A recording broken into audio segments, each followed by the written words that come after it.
மாலத்தீவினுடைய முகமது முய்சு அரசாங்கம் கடந்த சில வாரங்களா ஒரு மிகப்பெரிய சிக்கல்ல மாட்டியிருக்கிறாங்க. எந்த அளவுக்கு அப்படின்னா முகமது முய்சுவினுடைய ஆட்சிக்கே இப்ப அங்க ஆபத்து உருவாகி இருக்குது. அதனால இந்த விஷயத்துல இருந்து எப்படியாச்சும் தன்னை காப்பாற்ற சொல்லி முகமது முய்சு இந்தியா கிட்ட உதவி கேட்க வேண்டிய சூழ்நிலை உருவாகி இருக்குது. இந்த வீடியோல நம்ம என்ன பார்க்க போறோம்னா, இந்தியா அவுட் கேம்பெயின் அப்படின்ற ஒரு விஷயத்தை நடத்தின முகமது முய்சு இப்ப இந்தியா கிட்டயே வந்து உதவி கேட்கறதுக்கான காரணம் என்ன, அப்படி என்ன சிக்கல்ல மாலத்தீவு இப்ப சிக்கி தவிச்சுக்கிட்டு இருக்குது. இந்தியாவுக்கும் மாலத்தீவுக்கும் இடையிலான பகைமைக்கு இதன் மூலமா ஒரு முற்றுப்புள்ளி வைக்கப்படுமா? இந்த மாதிரி பல விஷயங்களை பத்தியும் இந்த வீடியோல ரொம்ப டீடைலா பார்த்தலாம். வீடியோவை லைக் பண்ணிக்கோங்க, சேனலை சப்ஸ்கிரைப் பண்ணிக்கோங்க. வாங்க வீடியோக்குள்ள போயிடலாம். அறிவோம் தெளிவோம் உறவுகளுக்கு அன்பான வணக்கங்கள்.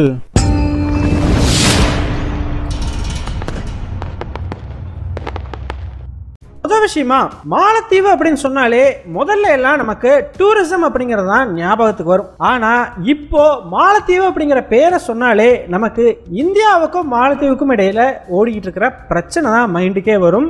எப்ப முகமது முய்சு மாலத்தீவினுடைய அதிபரா பதவியேற்றாரோ அப்பையில இருந்தே இந்தியாவுக்கும் மாலத்தீவுக்கும் இடையிலான விரிசல்ங்கிறது ரொம்பவே அதிகரிச்சிருந்தது. ஆனா இப்ப இந்த விஷயத்துல கொஞ்சம் கொஞ்சமா காட்சிகள் மாற ஆரம்பிச்சிருக்குதுங்க. மாலத்தீவினுடைய தற்போதைய அதிபரான முகமது முய்சு பதவியேற்றுக்கிட்ட பொழுது நடந்த கசப்பான சம்பவங்கள் எல்லாமே எல்லாருக்கும் ஞாபகம் இருக்கும் அப்படின்னு நம்புறேன்.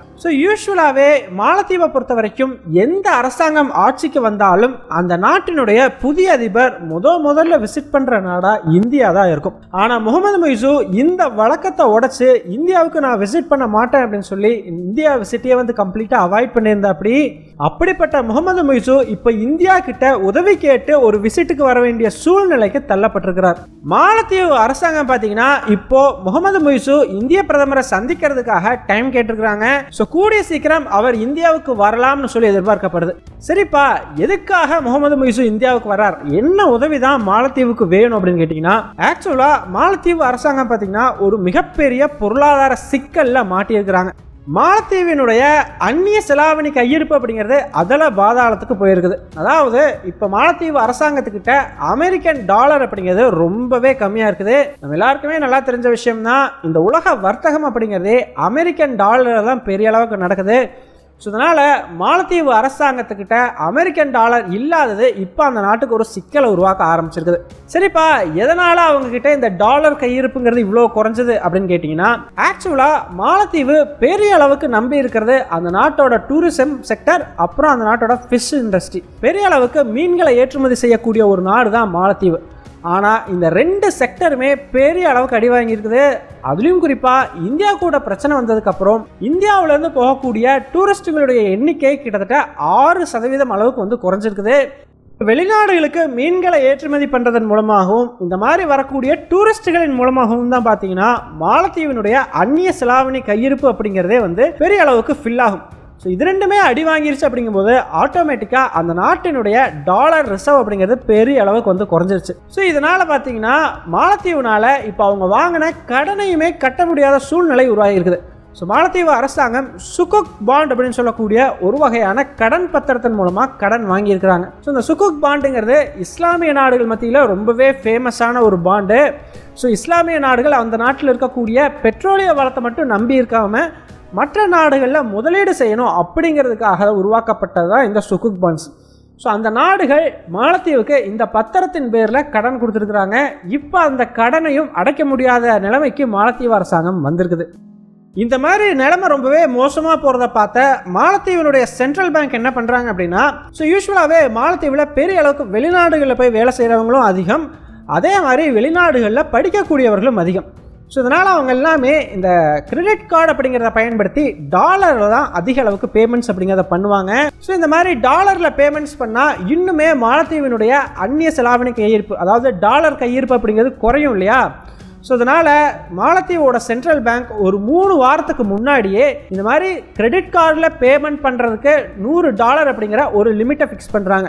$100க்கு மேலே யாருமே கிரெடிட் கார்டில் பயன்படுத்தக்கூடாது, அவங்க அக்கௌண்ட்டில் இருந்து டாலராக வந்து வெளியே யூஸ் பண்ணக்கூடாது அப்படிங்கிற ஒரு லிமிட்டை போட்டதையுமே மாலத்தீவு மக்கள் கொந்தளிக்க ஆரம்பிக்கிறாங்க. காரணம், அவங்களுக்கு இந்த டாலர் ஸ்பெண்டிங் அப்படிங்கிறது ரொம்பவே முக்கியம். ஸோ அது இல்லை அப்படின்னதையும் பயங்கரமாக சோஷியல் மீடியாவில் மாலத்தீவு அரசாங்கத்துக்கு எதிராக கருத்துக்கள் பரவ ஆரம்பிக்குது.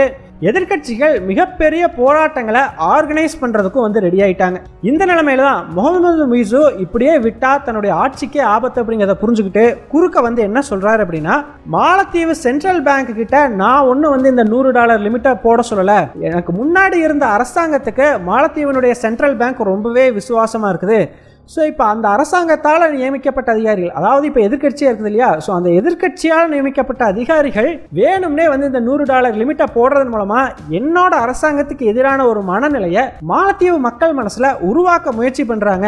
இது ஒரு ஃபினான்ஷியல் கவுப். ஸோ இந்த மாதிரி பொருளாதார ரீதியாக மக்களை தூண்டி விட்டு என்னோட ஆட்சியை கவிழ்க்கிறதுக்கான ஒரு முயற்சி அப்படின்னு சொல்லி இதை மென்ஷன் பண்ணுறார். இதோட வந்து முகமது முய்ஸு நிறுத்தலைங்க. இந்த மாதிரி ஆட்சியை கவிழ்க்க முயற்சி பண்ணாங்க அப்படிங்கிற ஒரு குற்றச்சாட்டை முன் வச்சு ஒரு போலீஸ் இன்வெஸ்டிகேஷனையும் இப்போ ஸ்டார்ட் பண்ணியிருக்கிறாங்க. ஸோ அதோட இந்த $100 லிமிட்டை சென்ட்ரல் பேங்க் போட்டாங்க இல்லையா, அந்த $100 லிமிட்டை எடுக்கவும் வந்து வச்சுட்டாரு. ஸோ இந்த லிமிட் இல்லாமல் மக்கள் எவ்வளோ வேணாலும் டாலரை பயன்படுத்திக்கலாம் அப்படின்னு சொல்லி. ஆக்சுவலாக மாலத்தீவினுடைய சென்ட்ரல் பேங்க் பண்ணது கரெக்டான ஒரு விஷயம். ஸோ இந்த மாதிரி ஒரு சூழ்நிலை இருக்கும் பொழுது கண்டிப்பாக அந்த மாதிரி லிமிட் எல்லாம் போட்டால் தான் நாட்டினுடைய பொருளாதாரத்தை ஓரளவுக்கு மெயின்டைன் பண்ண முடியும். ஆனால் அதற்கு எதிராக வந்து அந்த நாட்டோட அதிபரே கருத்து சொல்லி அதை தடுத்து நிறுத்தினதன் விளைவாக பார்த்தீங்கன்னா இன்னுமே அந்த நாட்டு மக்கள் இந்த டாலர் அப்படிங்கிறத பெரிய அளவுக்கு பயன்படுத்த ஆரம்பிக்கிறாங்க. ஸோ ஆட்டோமேட்டிக்காக இப்போ கிட்டத்தட்ட ஒரு 3 வாரம் போயிருச்சு. நிலைமை இப்போ அதி தீவிரமாக மாற ஆரம்பிச்சிருச்சு. ஸோ மாலத்தீவினுடைய நினைப்பு என்ன அப்படின்னு பார்த்தீங்கன்னா, இந்தியாவும் சைனாவும் போட்டிக்கிட்டு வந்து தனக்கு ஹெல்ப் பண்ணுவாங்க, யாராச்சும் ஒருத்தர் தனக்கு வந்து உதவி செஞ்சு தன்னை காப்பாற்றி விடுவாங்க அப்படிங்கிற ஒரு மென்டாலிட்டிலே வந்திருந்துருக்கிறாங்க. ஆனால் இவ்வளவு தூரம் நிலைமை சீரியஸாக போயுமே இந்தியாவும் கண்டுக்கல, சைனாவும் கண்டுக்கல.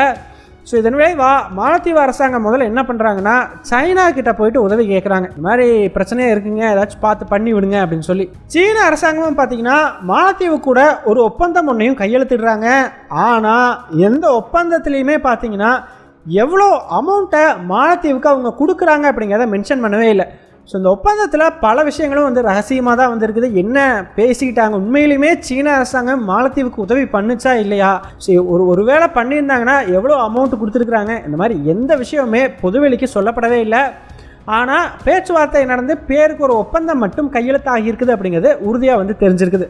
ஸோ இந்த நிலைமையில் தாங்க மாலத்தீவு அடுத்ததாக இந்தியாவை நோக்கி இப்போ திரும்பி இருக்கிறாங்க. ஸோ இந்திய அரசாங்கமும் பார்த்தீங்கன்னா ஓகே நீங்கள் வாங்க நாங்கள் ஹெல்ப் பண்ணுறோம் அப்படிங்கிறத வந்து சொல்லிட்டாங்க.